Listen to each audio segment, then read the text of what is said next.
listening to the GM Shuffle with Michael Lombardi, presented by DraftKings and VSiN. Here is Femi Abebefe. Welcome to another edition of the GM Shuffle with Michael Lombardi, presented by DraftKings and VSiN. I'm your host, Femi Abebefe. As always, make sure to subscribe, rate, and review wherever you get your podcasts. Our producer, Elliot Bowman, with us on the ones and twos. And we are officially 1 week away from the NFL draft. Yeah. And Michael Lombardi is stirring things up on football Twitter. I am shocked that today you are not in in England, when the barristers come in, the attorneys, they have the white hair and the robes. I thought you would be wearing that today to represent and defend your man, Justin Fields. I'm disappointed you're not in those robes. I want you to be in those robes and to come in there and basically have to defend it, because my point is simply this. Why do the Texans need a quarterback and the Bears don't? Because that's what everyone's discussing on Twitter. That's all Would the Texans really pass at number 2? I heard your boy. I'm sitting here in the studio. I'm looking up at the cameras, and I see your boy up there on Pat McAfee. Love Pat. Shout out to Pat. Yeah. I see him out there, and I get and he's appalled that Houston will not take a quarter. He's just completely incensed by this. He's completely can't understand it. And he's got that dumb look on his face that he doesn't get it. Meanwhile, he says nothing about the Bears needing a quarterback because he's convinced that Justin Fields is great, even though he started out, didn't like Fields, but then he changed his tune when Twitter got mad at him, and now he loves Fields. He thinks he's going to be the MVP. So, I ask you, I think they both need quarterbacks. I do. And I'm saying this to you very clearly. If Bryce Young were 6'3", they would have picked Bryce Young. I think the only excuse they had to trade down was because he's 5'10". I agree with you on the Bryce Young point, because Bryce Young is really talented. And, of course, you know me, Justin Fields is my guy. And you've been out here in Vegas, Michael, for a little while now. You should know that the personal injury lawyers, they don't wear the robes and the white hair, buddy. This is a different thing. And after There's more personal injury lawyer signs up here than I've ever seen in my life. I mean, is there that many accidents on the freeway? Have you seen the way people drive here? Oh, man, yeah, I have. We need it. Brutal. Yeah, it's terrible. I got it. But you tried to run over my guy, Justin Fields, so now I'm the personal injury lawyer. Well, He's called me up. Let's hear it. And we're going to hear it, because my point with Justin Fields has always been he has dynamic abilities with his running and passing. Where's the passing? Now the passing, where's the passing? But where are the options as well? And the point that I want to bring up to you here, Michael, because I see he's Fields got notes. injury, I see he's got notes over here. You put your stats out there on Twitter. I got my notes ready to go here because I'm ready to defend my boy. In year 2, Justin Fields, 60% completion percentage, not great. 17 passing touchdowns, 11 interceptions, 85.2 passer rating, 1,100 rushing yards.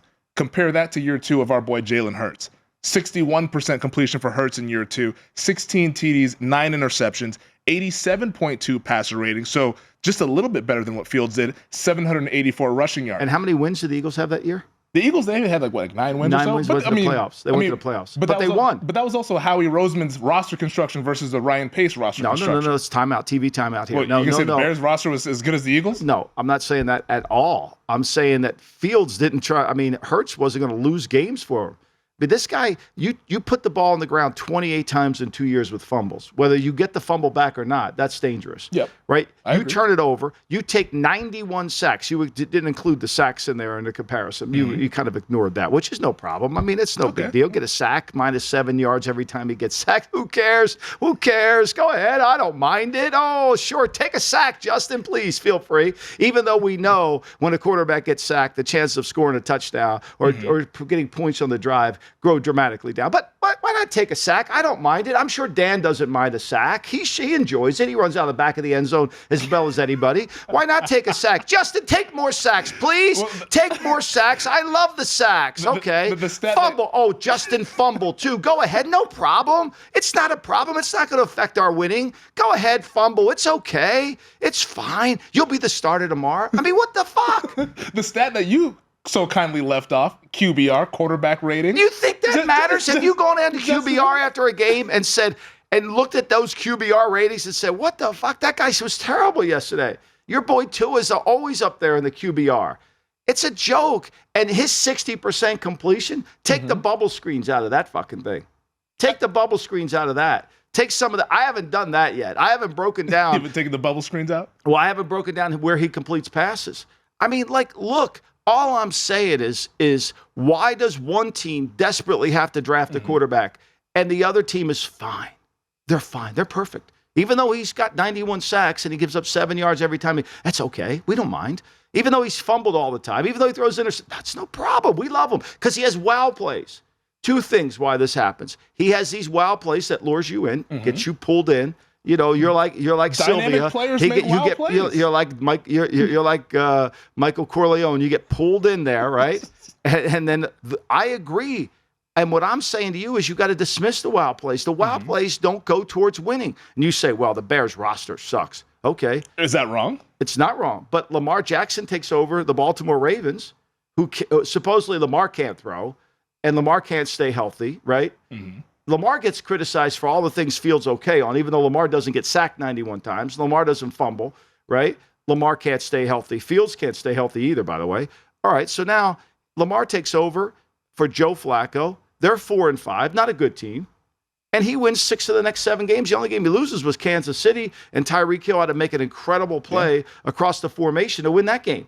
So, like, the quarterback, the reason they're making $50 million is they impact the game tremendously, and they make everybody else better. And so, like, Fields can't complete a forward pass. Like, the guy has a hard time throwing the football. And I acknowledge he has wow plays. I mean, you say you can't complete a forward pass. I mean, 17 touchdown passes. What are they all? Were they all bubble screens? Jesus Christ. I mean, they're all bubble screens. No, but hear me out, though, on Fields, because we've talked about how these Ohio State quarterbacks, they take a little bit of time developing. We had Rich Gannon on. Which one has developed? Well, they haven't, but let's give Justin Fields a chance. Give me Ohio State quarterback. I'll take Art Schlichter out. Give me another Ohio State quarterback that has played well. I mean, I'll wait here all day. Burrow was once at Ohio State. Yeah, of course he could get on the field, right? But I think, hear me out, though, because I think the marination and the maturation of Justin Fields is coming, because in year 3, I think where's he's going to take your off. Evidence for this? I'll give you some evidence here on 4 quarterbacks who people think highly of. 4 quarterbacks who developed in year 3 after getting legitimate wide receivers. Bears, of course, made the trade for DJ Moore. How about Dak Prescott when the Cowboys traded for Amari Cooper? Dak Prescott was good his first year. But Prescott, he was good as a rookie. He was good as a rookie because they had also a good team around him as well. But he didn't hurt the team. But he didn't hurt the team. He didn't hurt the team. He didn't. But his numbers improved drastically when they acquired Amari Cooper. Josh Allen, who everybody knocked on for accuracy issues. We all said Allen has issues with accuracy. He does. They get Stephon Diggs. Allen takes that next step. Jalen Hurts, who this time last year, I felt like I was on Hurts Island with the Eagles. Everyone said, I don't know about Jalen Hurts. And the receipts are out there. Go look them up on Twitter. I think an Eagle fan cut up all the clips of people saying that Hurts cannot lead them to a Super Bowl. People were down on Jalen Hurts. I was one of them. People wanted to bench him in the playoffs. They get A.J. Brown, and look what happened last year. Yeah, but they changed the offense to the 6-back offense. Which is what the Bears should be doing. He won't stay healthy running that offense. He will not stay healthy. Plus, he doesn't make enough throws. I mean, the one thing Hurts was good at, even at Philadelphia, was Hurts. My criticism of Jalen Hurts was, and it's still to be true, is he does not throw the ball with great anticipation. He didn't do it at Alabama. He didn't do it at Oklahoma, and he hasn't done it at Philly. But what Philly's done is made it a play-action pass game. Philadelphia leads the team in first-half point differential in the National Football League. They had a 16-point first-half point differential, the best in football, right? Only to the Chiefs, right? The Chiefs were second at like 13, all right? So that means they can run all their play action. So when you run play action, you separate the defense. So now the quarterback says, I'm either throwing it here or there. And there's no anticipation throws. You're not waiting for him to break out. It's not a drop back pass. You're saying the defense is hold. And so the linebackers are pulled in, and there's this huge space in between the throw. Okay? And that's why he's been very good. And it's half the field throws. He doesn't have to read horizontally. I think, and I'm not saying this is a knock, I think what Philly has done offensively for Hurts has been magnificent. It's really good. And Hurts' work ethic has taken him on. I still don't see Fields being able to do that. Now, to me, if I were Ryan Poles, I would have not trust Ryan Pace to pick a quarterback. Remember? Now, I've been in this fucking place the same time before. They told me not to ever come to Chicago again because I was criticizing your boy Trubisky. He's not my boy. Okay. You keep him away from me. All right. So, so now I'm back, and I'm back on the Chicago. I can't come to town anymore. So the key here is what offense are we going to run that we can actually complete passes? How do you defend this, Femi? Mm-hmm. They were last in the league with the Indianapolis Colts, averaging 8.5 point differential. 8.5. They lost games by an average of 8.5. Okay? Mm-hmm. The Colts, the same thing. The Colts throw the ball 35 times per game. The Bears throw it 22. What does that tell you? That tells you they don't even want to throw the ball when they're behind. They didn't have a passing game. But I think there's a number of factors. But he's supposed to be this elite quarterback. But there's a number of factors that go into a passing game. Here comes the excuses, Barrister. You can't just have one player just control the whole passing game. The quarterback obviously being the most important, but if he's not throwing to anybody, who are the receivers? There's a reason why they wanted to go ahead and get DJ Moore and why they really wanted to target with Carolina, because they felt like they needed a legitimate wide receiver. Well, they got Claybrooks. They got him in there. Did he get the ball to Claypool? Claypool, that's a bad trade. Claypool, they got him. They got him up at 2 for Claypool. Yeah. Well, so you see, now you pick and choose. Pittsburgh should get away with heist with that one, man. Yeah, now you pick and choose. Seriously. When they made the trade, we talked about it earlier this offseason. Now Fields has a guy, and when the games are played in 2024 or 2023 rather, we're going to see Justin Fields, and he's going to make that step. It's okay. You don't see the vision right now, which is fine. It's okay. You don't have to see the vision, but when the games are played, you'll see it. You'll see Justin Fields. I think this is a complete con. When I went over to the Mob Museum, they had this phone booth in there from Al Capone's offices in the Four Deuces Hotel when he was an antique dealer, right? And, and they would call up and he would say, we're closed today. Because it was a front. It was just a complete front, right? Capone was running his syndicate behind. This is what you're running. You're running your syndicate in the Four Deuces. Go to see that. I should get you that phone booth over here so you could see it and sit in it and feel like Al Capone. We're closed today. Any negative on Justin Fields? We're closed today. We're closed today. We're closed today. Like, at some point, can't we just admit that this is going to be that he could potentially, it could be a disaster? Is he a finished product? The picture's not complete, Michael. Picture's not complete. By the way, the sketch isn't even. Dominic can sketch better than this. Davis Mills, the great Davis Mills, his QBR last year 33.1. Justin Fields 54, which is above average, by the way. In case you were scoring. QBR 54 is above average. Oh my God, you're an easy grader. Let's talk some more quarterbacks in the NFL draft on the other side. Michael's fired up. I'm fired up. It's a GM Shuffle. You're listening to the GM Shuffle with Michael Lombardi, presented by DraftKings and VSiN. Here is Femi Abebefe. Let's talk about another Ohio State quarterback, Michael. Because I know you were trying to Buckeye bash my guy, Justin Fields. I don't dislike Ohio State. I love Ohio State.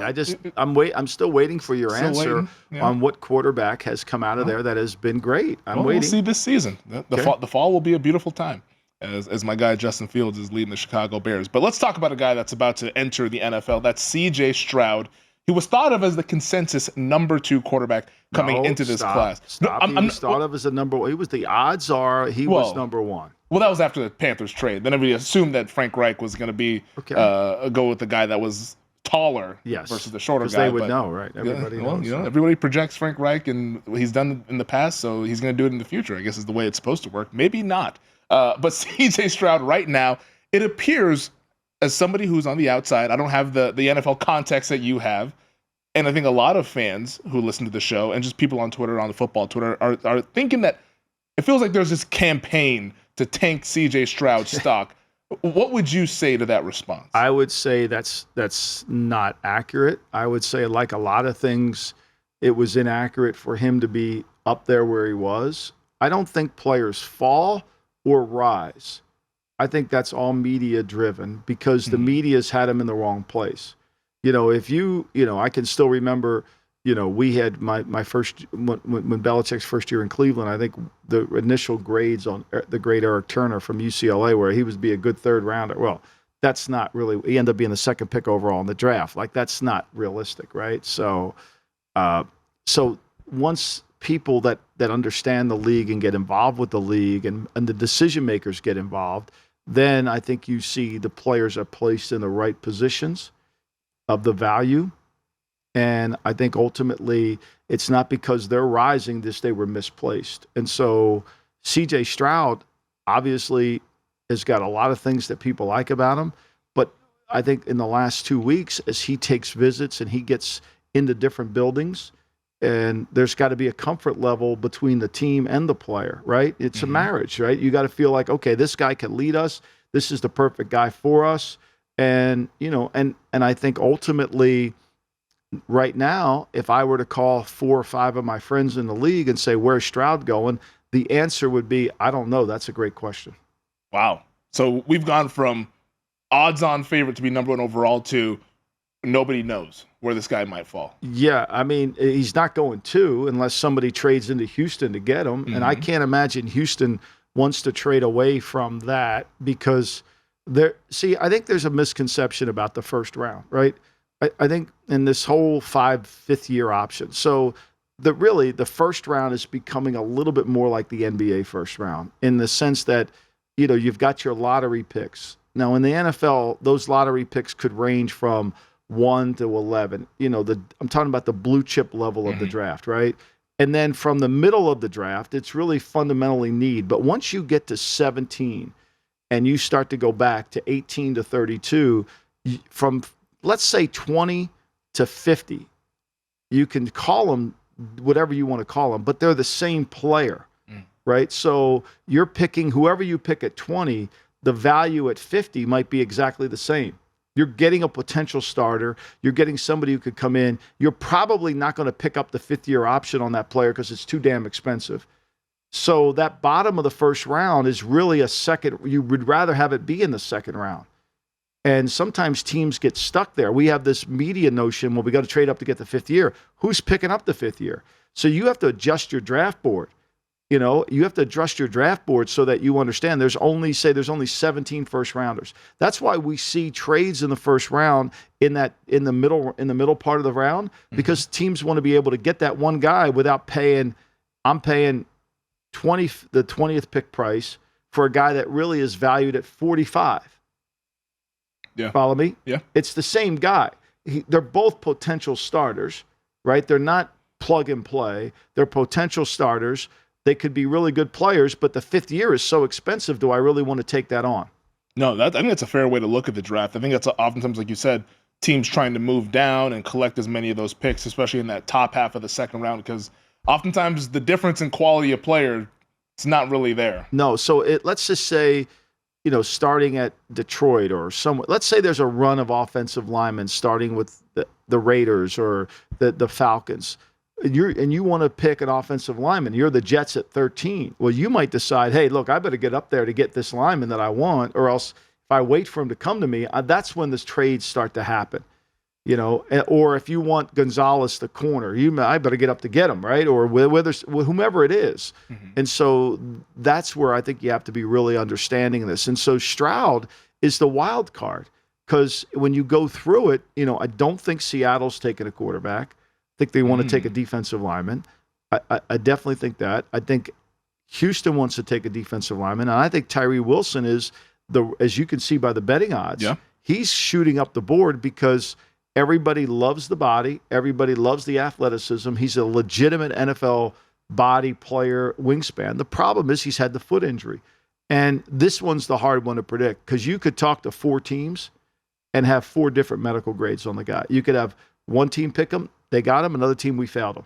I mean, that's the variation of it, Now, the one thing you feel like he will be ready for camp. Will it get re-injured again? I don't know. That foot stuff is always problematic. Yeah. So, but he's a hot commodity. Jalen Carter is a hot commodity. Jalen Carter's not getting out of the top 10. I think that's pretty clear. Well, right.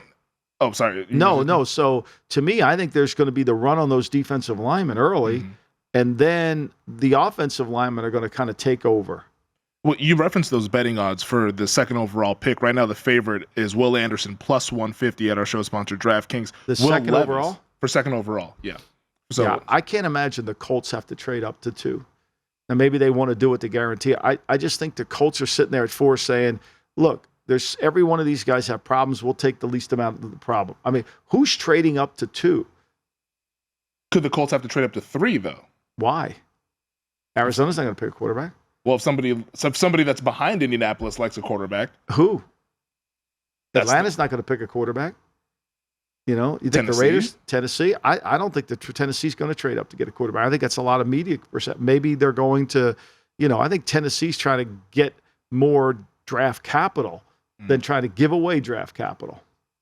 Man, I mean, it really is. The Indianapolis Colts could sit there and then get one of these non-Bryce Young quarterbacks, which I think a lot of people would be surprised of, because I think the perception is that we're going to see a lot of trades into that top 5.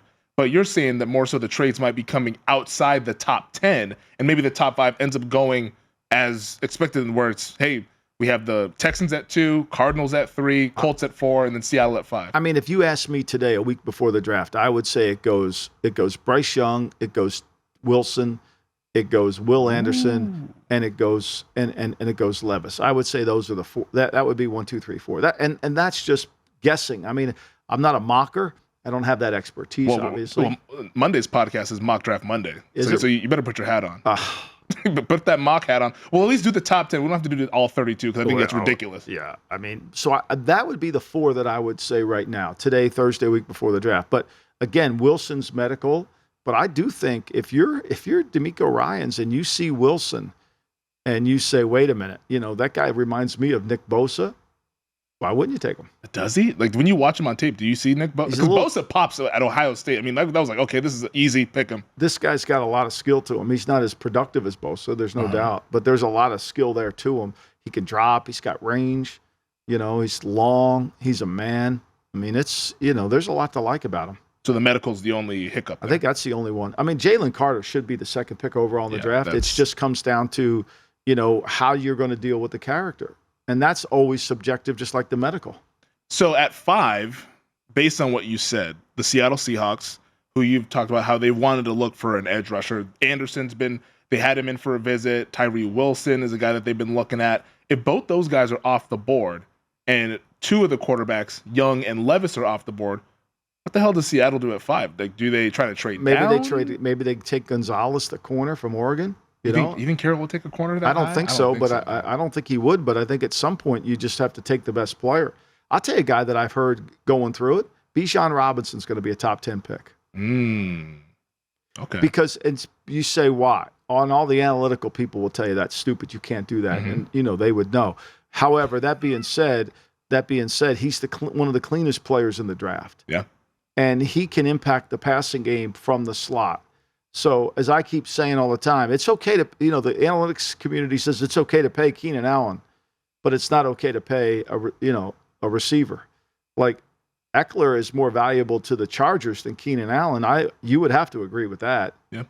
I know he plays running back, but he's really a receiver running back. He's not a runner. He's a little bit of both. And so, to me, I could see Bijan Robinson somebody told me in the league yesterday he's going to be a top 10 pick. Man. I've seen him mocked to the Atlanta Falcons. I don't know if Atlanta would be the team. Yeah, I didn't understand that because Atlanta they had those two really good running backs last year, and they didn't. But look, I think Atlanta wants to take a defensive player. I think there's no question about that. And if you don't take a defensive player, where are you getting one? Especially considering the defensive line is not as deep as you would want it to be, especially a tackle. Our producer, Elliot Bowman, in my ear says that Bijan Robinson now is plus 120 to go in the top 10. Yeah, I think it's a good play. It's been getting bet a little bit. It's still plus money out there for those of you who have interest. I think you got to really take a look at that. But again, where we start this off. Where does Stroud go? I don't know. Remember, your guy who you represented today, Fields was supposed to be the 3rd pick overall in the draft, and then that got knocked out, and then he got 11 because the Bears were able to trade up to get that pick. But we didn't know where he was going to go. Remember, Carolina took J.C. Horn. Denver took Surtain. Both teams needed quarterbacks. They passed on Fields. Yeah. There was talks about Minnesota's trying to go up and get Justin Fields there, but Chicago undercut them. I don't know about that. That one I didn't hear. But look, so what did they do? They settled on Kellen Mond. Wow, how'd that work out? Kellen Mond. That's a name that I don't know if we'll be hearing too much of later on down the line there.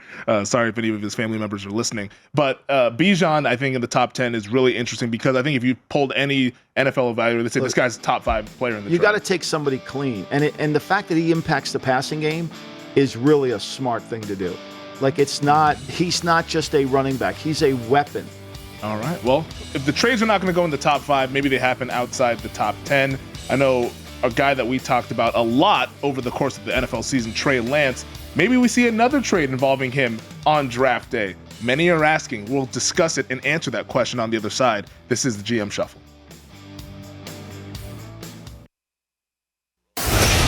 listening to the GM Shuffle with Michael Lombardi, presented by DraftKings and VSiN. Here is Femi Abebefe.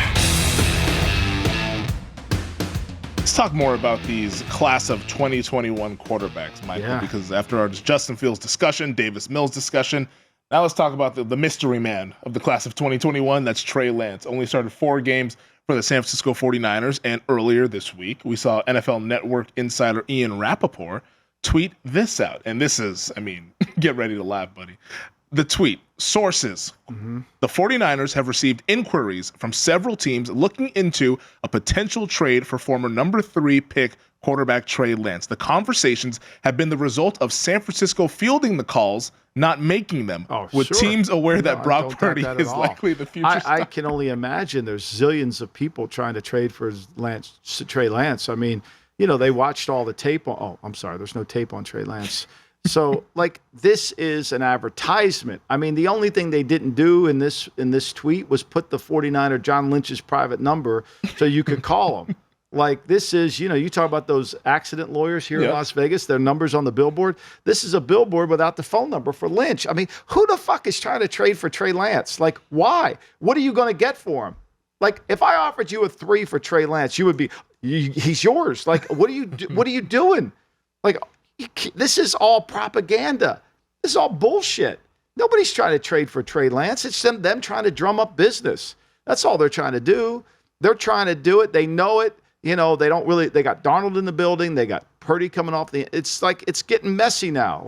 They're trying to not, so if they trade him, what are they going to say? Well, it was too good of an offer. Well, wait a minute. You just said you love this guy. This is all, John Lynch is really good at PR. Let's not confuse this now. He's got his sources. He's got his moles. He's got his plants. He used to be a media guy. He's putting out his information the way he wants. The way this was written, you would almost thought the 49ers wrote this fucking thing. I think they did. I think they did too. I think they wrote it. Anybody with common sense is saying, who's trading for Trey Lance? I just think that, the fact that it says several teams looking into a potential trade, but then also the next line, this has been a result of San Francisco fielding the calls, not making them. I'm sure that phone's ringing like fucking Batman's phone with Commissioner Gordon. It's just lighting up left and right. Are you serious? This is what this is. Okay, put this out there for me, and then I'll give you information later on that's relevant. And so this is the job Rappaport has to do. This is what you have to do. You got to play the game. But we as consumers don't have to buy this bullshit, right? We don't have to sit there and say, oh, wow, that's really interesting. They're going to get to Trey Lance is really valuable. Are you fucking kidding me? What tape am I watching? What would I give up for him? How could I even compete? Go back to his college tape? What, 1 game? It was 1 game during the 2020 COVID season. So now I got to go back to 19? I'm going to base everything on 19? It's a long time ago. Let's watch the Houston preseason game. I'm sure everybody loved that one. He got benched after that one, essentially. They brought Garoppolo in after they watched him play in that game against a shitty Houston team. Now, here's my question. How does Trey Lance stack up with this year's quarterbacks in the draft? Well, I think Trey Lance is really a lot. He's the athlete, right? He's a really good athlete. Can he make the throws? Can he make the decisions? What offense does he fit in? The biggest fallacy was when this Lance movement was happening back in 20 was Kyle needs to modify. People are catching up to Kyle's offense. Now, 3 years since, nobody's caught up to his offense, and he hasn't changed his offense. He's actually gotten better by the pieces not named Trey Lance has made him better. McCaffrey, Debo being in the backfield. They haven't changed their offense. This is the same thing. They still boots. His offense makes the position of quarterback easier for the quarterback. That was just a bunch of crap put out by Lynch and Adam Peters. So it's just all bullshit. And so look, Trey Lance, he needs to get out of there. He needs to get out of there as a player. He needs a fresh start. Fresh start, yeah. He needs because he's not going to beat Purdy out. So he's going to sit behind Purdy. He's not getting his 5th year picked up.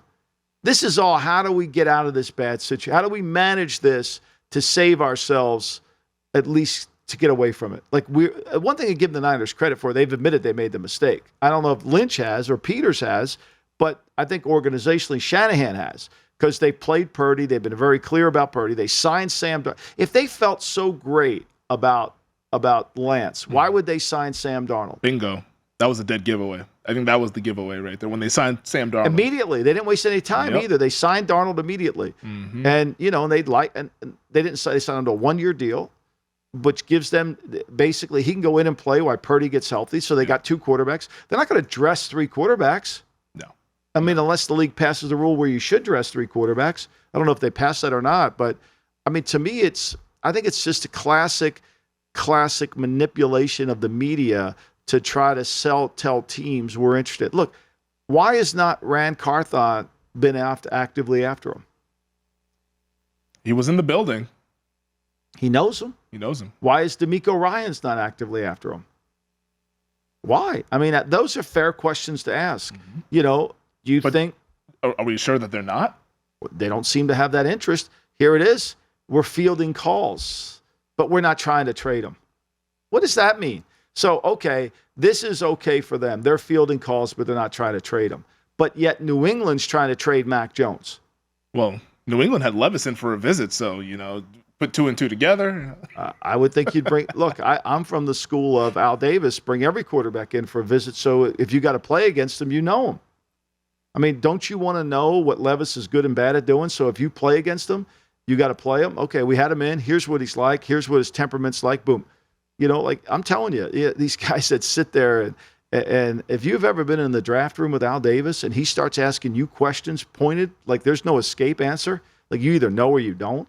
And he sits there and he's asking the defense coordinator about Levis and his strengths and weaknesses and what would happen if he played for Denver or what would happen if he did this. How would we have to play him? You better fucking know that guy. You better study every quarterback. Like for defensive coordinators in the league to not know every one of these top quarterbacks coming out is really malpractice because there's going to be a quick change. Like that's something you do in the offseason. You study every quarterback in the league so that when it comes time to play that team, if there's a sudden change, you're ready to go.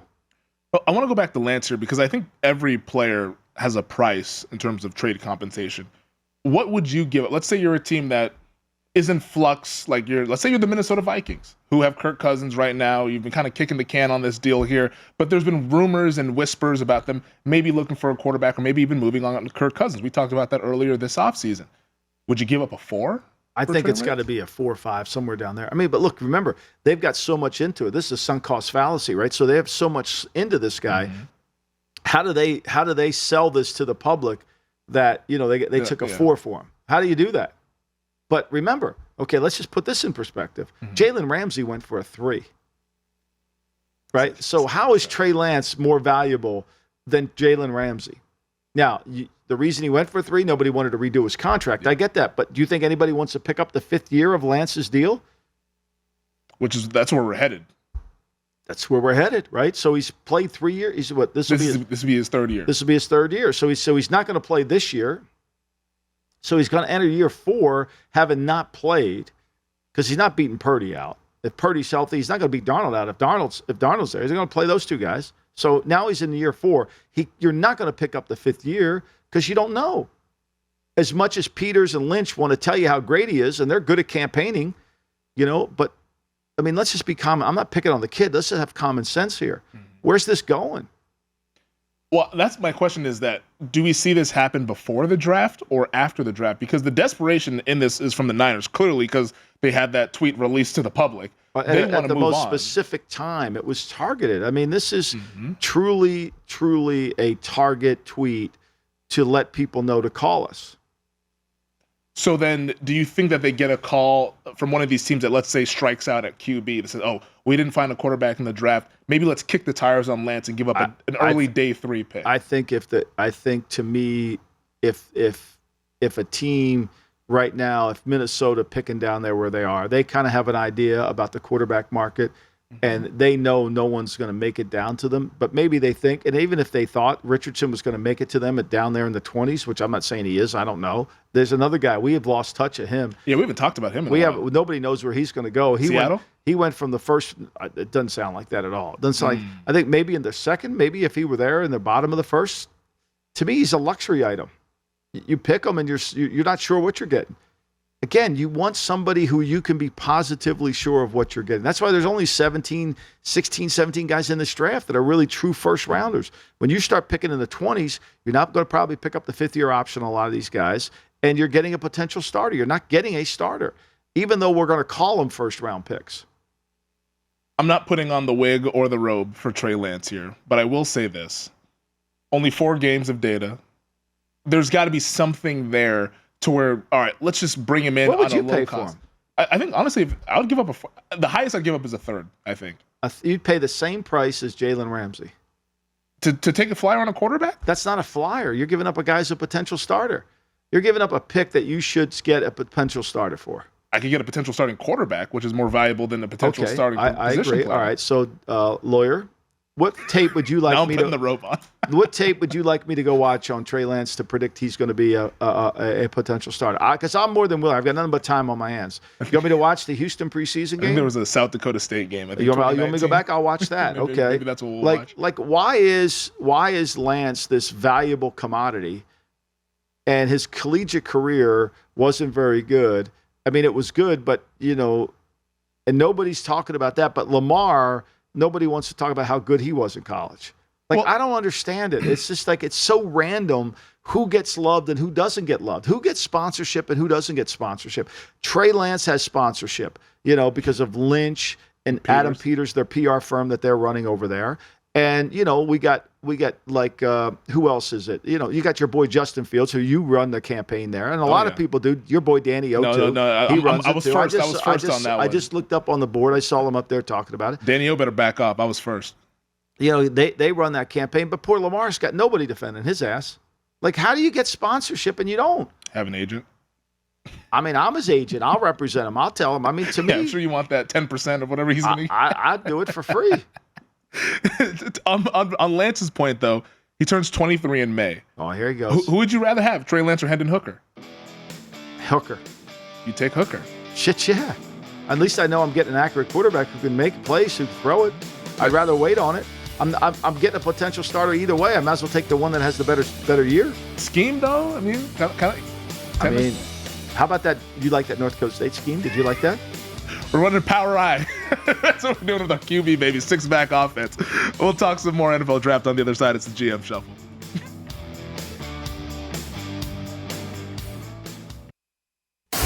You're listening to the GM Shuffle with Michael Lombardi, presented by DraftKings and VSiN. Here is Femi Abebefe. Before we get to my other boy down on South Beach here, Michael, I wanted to ask you this about Anthony Richardson because we brought him up in the last segment here, and he feels like a name that's kind of cooled off as we're approaching the draft just a week away. This nugget, though, he did take a top 30 visit with the Baltimore Ravens on Wednesday. Makes sense. The Ravens right now picking 22nd overall. Makes sense. Do you think that's kind of the range that Richardson ends up going in, like maybe that 15 to 20-ish range? I think if you're Eric DeCosta, you have no idea, so you got to do your homework. You got to make sure that if you're comfortable with him, and say he's there at 16 or 15, or say he's at 14, and the Patriots love to trade down. You could go up and get him, and you feel like, okay, I got a guy. At least I got a backup quarterback here on the team and develop him for a year and see where we're going. But you can't make that decision unless you really know the kid. So, I mean, the nightmare that you have in the draft is when something happens that you didn't anticipate, and then you're not prepared for it. And so you have to prepare for every scenario that you possibly can think of. And I think that's where CJ Stroud is. I think people have now realized they don't know where he's going. I'm sure there's a lot of teams trying to do a little bit more work on him because there was a perception that he was going 1 or 2, and now that's not really true. So where is he going to go? What your best guess on the order of the quarterbacks? We'll say 5 of them because Hooker now, everyone's talking about him going in the first round. Bryce Young is going to be the first one taken. Levis 2? I think so. Who's the third guy that's taken? I think it'd still be Stroud, but I don't know where that goes. And then Richardson, and then Hooker. Okay, but I mean, that's all guess. Don't hold me to it. That's all guess. Put it in pen. Okay. Yeah, not put it in pencil. So, but Stroud maybe the third guy, but a little bit later than people anticipate come draft night. Yeah, well, I mean, unless somebody, it only takes one to fall in love, right? It only takes one to fall in love. So if they fall in love and they move up to get him, That doesn't look. I think this, and this is what I wrote in the Justin Fields column that I wrote. I think we have to stop talking about where they go and start talking about how they play. Because once you pick them, it only matters how they play. 100%. And that was my point about the Davis Mills, Justin Fields. If Davis Mills was the 11th pick overall and Fields was a third rounder, would the conversation change? Of course. Look, Fields earned to be a first round pick based on his play at Ohio State. But that's over with. That's only on draft day. Now you should be solely judged on your play at the game. It's no longer, your draft status is insignificant from this time moving forward. Insignificant. And if you don't build an organization around that, you're going to continue to make mistakes. If you continue to want to defend the draft picks, to defend the guys, and not give everybody an equal platform on player personnel and evaluation, you're just going to keep making these mistakes. It's how they play. I don't give a shit where we pick them. It's how they play. Walsh said that all the time. I don't care where we pick them. It matters how they play. That's really what it does. It matters how they play. That's definitely fair. We'll transition now, as we talked about love, to my guy, Tua Tagovailoa. Yeah. This one a little bit more heartbreaking for me because I think it's kind of the real side, and I appreciate Tua opening up and telling people about this, about how he considered retiring after. It's a fair conversation. It's a very fair conversation. I mean, he suffered 3 concussions, at least that we know of, last season, and here's what he had to say when he met with the media in Miami during the offseason program for the Dolphins. I considered it, for a time, having sat down with my family, having sat down with my wife, and having those kind of conversations. But really, it would be hard for me to walk away from this game with how old I am, with my son. I always dreamed of growing, playing as long as I could to where my son knew exactly what, he was watching his dad do. And,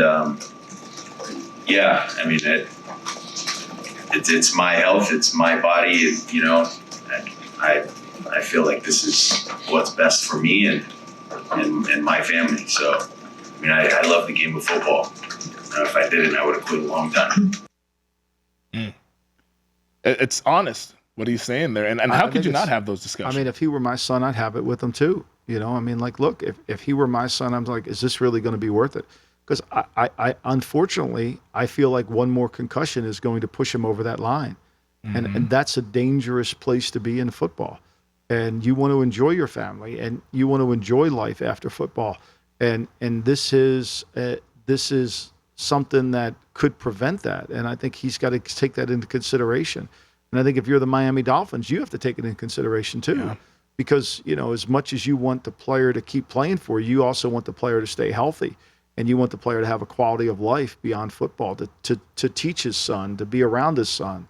And so that, to me, I think that's something that this is a fair conversation to have.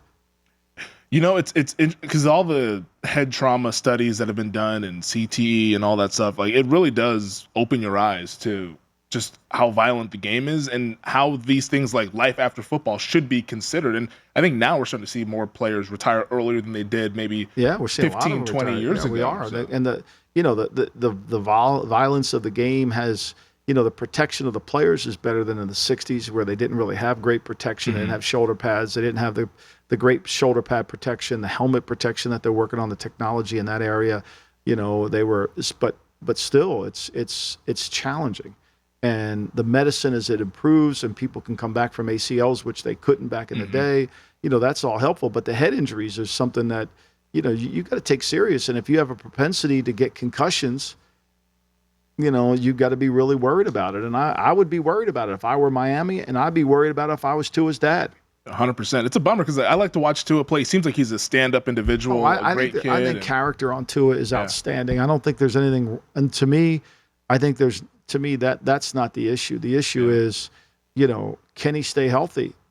Yeah, and it's a fair question to ask. And I think on the football side of it, and not to be insensitive about what Tua is saying here, but if you're the Miami Dolphins, shouldn't you almost kind of be in the quarterback market here when you hear stuff? When you hear a comment like that, it's look, you're going to drive to the stadium every game, and whether home or away, and you know that if the next one he gets could be the last time he plays. And let's just be clear: if he gets a free runner coming to him and he doesn't see him, and he gets hit hard, we're all going to worry about him. Yeah. And we're going to worry about him for all the right reasons, and we're going to try to make sure that he is not concussed. I think that's really, to me, you have to be overly sensitive to the issue. Yeah, I think it's an honest and real conversation that Tua, and thank for him to being honest and open about his situation and the contemplation of retiring, because I think a lot of people watching the Dolphins, even at the end of last year, you were kind of wincing a little bit when you see anybody get near him. It's just gosh, like hopefully he can stay upright and stay healthy, because terrific person and want to see him play football, but obviously his health is first and foremost. On a more positive note, though, how about the news out of Buffalo? I mean, this is just it put a smile on everybody's face, I think, here. Yeah. Damar Hamlin, the Bills safety, plans on making a comeback to the NFL. Here's the quote that he said. He said, "Over these last few months, I've been on a journey, and I've seen some of the top professionals across the country, and their answers to me were all the same. This event was life-changing, but it's not the end of my story. I'm here to announce I plan on making a comeback to the NFL." That's awesome. And his odds for comeback player of the year is just shot through the roof. Yeah. He gets on the field, he's going to win it, and deservingly so. So it's great for him. Great for him to basically do all the research to make sure it is okay. Mm-hmm. Like, I would never want him to come back and play if there was just 5% chance of this happening again. Like, you don't want this again, right? No. So he went out and sought enough medical opinion to feel good about getting cleared for the physical, because the team, remember this, the team has to clear him too. Yep. He could have the intent to want to come back and play, but the team's got to feel good enough about him coming back and play too, based on their medical people. Like when I watched Alex Smith come back from that knee injury or that broken foot that he had, that leg that it was just terrible, I felt it was wrong to put him on the field. He might have been cleared to play, but I was scared to death for his health. For his health. He couldn't move. Again, cleared to play and being able to play at a high level are two different things. And if I were Buffalo, I would make damn sure that Hamlin was able to play, not cleared to play. And I think the cool thing that the Bills are doing, I know Sean McDermott said it, they're going to continue to have like mental health professionals and stuff to talk with Damar Hamlin, because that's a traumatic event. I mean, the guy, he literally died on the field. I mean, the team saw it too. We all saw it. We all were traumatized by it. I think it was one of those things where we just had to. We'd never seen this before. We've seen the cart come out. We've seen the blow up on the leg because it's broken. We've seen all that. We've seen the Theismann injury. We've seen the Alex Smith injury. But this is something we rarely have ever seen before, and it leaves an impact on your mind. Yeah, 100% does. So it's awesome to see that Damar Hamlin is attempting to make that comeback there. But a story that was definitely that rocked the NFL world. I mean, it went beyond a sports story. It was a national story. I mean, he met with the president, I believe, last month and stuff. That's awesome. Talked about that. To the White House. You'll be in the White House representing Fields when you go in there. You'll have your cloak and dagger on. Here we go. Are we doing Coach's Corner today, or are we going to put that off? I think we're going to put that off. I think so. Yeah, I think that one it deserves a bigger canvas, and unfortunately we don't have that right now. I got it. But Monday though, I want you to get ready. Talk to whoever you got to talk to. Why would I do it Monday? Why wouldn't I do it Thursday? Now, what is our schedule next week? So we'll do a pod on Monday. Yes. That'll be mock draft Monday. So that's what I'm saying. Talk to your people. Mock draft Monday. Talk to your people. Talk to your people in the top 10, buddy. Especially at number 7. We need an informant to come in to give us some. What's going to happen at 7? Maybe we'll get somebody from the league to pretend to to give us their version of it. Yeah, maybe. Be a good idea. Maybe it's somebody from Houston. Who knows? But Monday we'll have the podcast. Thursday, of course, we'll have a podcast there to preview. That'll be draft day. Then we'll actually have a podcast on Friday as well to recap and react to the first round. So we'll have pods Monday, Thursday, Friday. And then Monday again. Elliot's working us to death. He really is. No, it's not just Elliot. I'll defend my guy here. It's not just Elliot. We're making sure that the people get what they want to hear on draft week. But it's going to be a lot of fun, though. Mock draft Monday. I'm excited for it. Number one, we're still good on Bryce Young there. He's like minus 1,500 now. What are you more excited for, that the Chiefs sign Blaine Gabbert, or are you excited for Monday draft? I mean, that Gabbert, you never know. He might have to be called into action during the divisional round in the playoffs or so. Maybe that's what we saw last year with Chad Henne leading that drive down. I just wanted to see. Checking the pulse here. Blaine Gabbert. Gosh, that was another draft, huh? But with 12 years I actually like Blaine Gabbert. I thought he was, he had a lot of things going for him, but, again, it's a hard position to evaluate, right? That's why on draft, the day of the draft, everybody's a starter, everybody's great. But 2 years afterwards, there's just really one guy that comes out of it, mostly. 2 years afterwards, they're putting out tweets there for Adam or Ian Rappaport to send out for you. Call below the number on when you listen to the pod. John Lynch's private number is there. You can call him for a trade if you need it. 1-800-GO-49ers, I believe, is the number there. So make sure you go ahead and ring, and get your deal in for Trey Lance. And your antique dealerships with Justin Fields over there. Come on, right? You and Al Capone. Right there. Yeah, you got it. I can't wait for the fall. Not open for business. We're not open today. When you called Al Capone, he said, we're not open today. September can't get here soon enough, man. We'll talk to you guys on Monday. Mock Draft Monday. If we're going to have a lot of fun with it. Maybe some trades in that mock draft. Oh, my God. But for our boy Elliot Bowman with us on the ones and twos, as always, thank you to DraftKings. Thank you to VSiN. Thank you to all of you guys. Subscribe, rate, and review wherever you get your podcast. Tell your friends. Tell your loved ones about us. Thank you to you, Michael, and I'll talk to you on Monday. Thank you.